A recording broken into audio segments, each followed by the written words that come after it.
Hi people, Santown here. Now if you're into leather, Tom Ford, the brand, definitely does a good job of going into the various permutations of leather. And I'm gonna compare here two of it.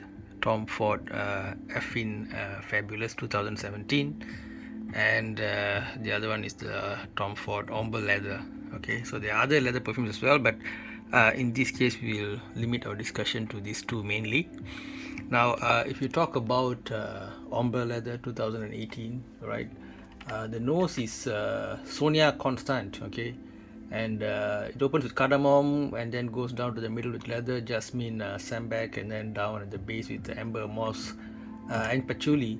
Whereas our Effin Fabulous here opens with lavender clary sage and then goes to a mid of leather and bitter almond for the milky vibe together with vanilla orris, and then goes to the base of leather, tonka bean, cashmere, and white woods and amber. So in terms of comparison, there are similarities. Of course, you see, it starts off with the most obvious thing being a leather, being the prominent note in both of these perfumes. Of course, they are of the same house and they come under the category of higher priced designer brand perfumes, right?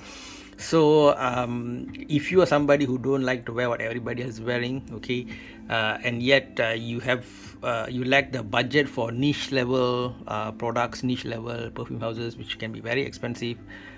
So this sort of covers the middle ground. So Tom Ford, maybe Chanel, Hermes, they are a bit of the middle ground.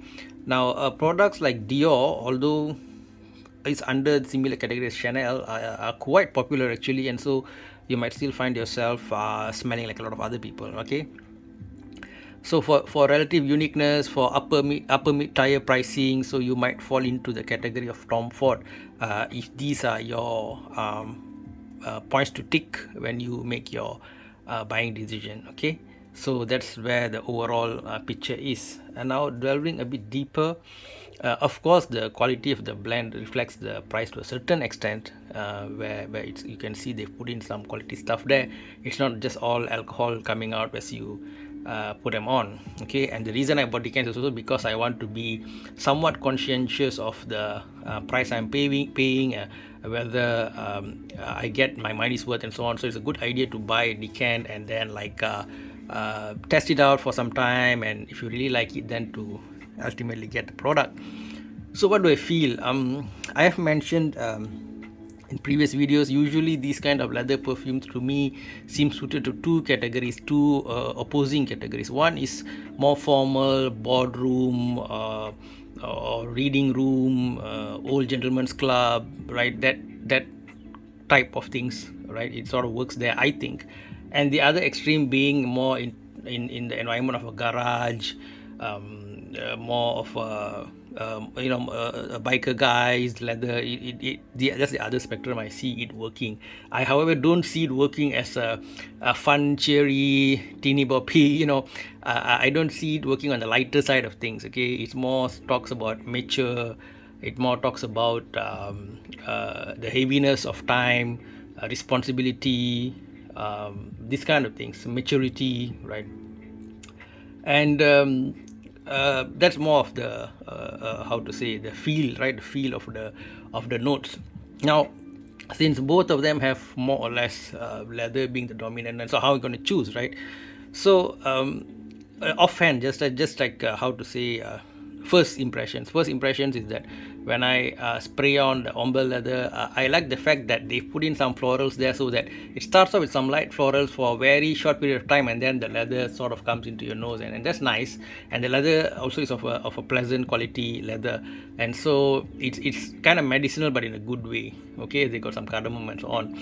Now, whereas the Effin Fabulous, they have this a lot of lavender clary sage. This goes in the direction of what people, I think not incorrectly, right? They were pretty much on the nail on this one, whereby they talk about it smelling like a baby diapers, baby powder. It just means a lot of babies, because a lot of baby products feature lavender and this powdery kind of vibe. Okay, so can't blame anybody. So yeah, if you go around smelling like that, people might think either you change a baby's diaper just now, or you give off the parent vibe or something like that. So I'm not sure where that would be a great thing, right? Lavender is a great note, right? Some of my favorite perfumes, La Nuit de l'Homme by YSL, all of them have lavender, cardamom, and so on. But it's just sometimes the blending of it. So here, that baby powder vibe is like too strong and effing fabulous, right? So what happened after effing is babies, right? Okay, so maybe that's the hint right there, guys.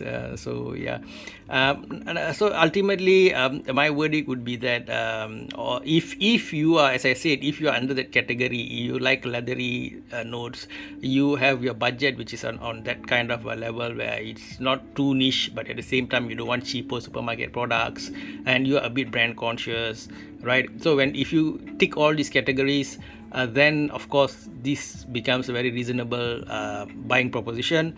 And in deciding between these two, I would say go for Ombre leather, because it's much more, how to say, a polished product, a better blend, and doesn't straight away give off the baby product vibe. Okay, so in this battle between the Tom Ford leathers, I give the victory to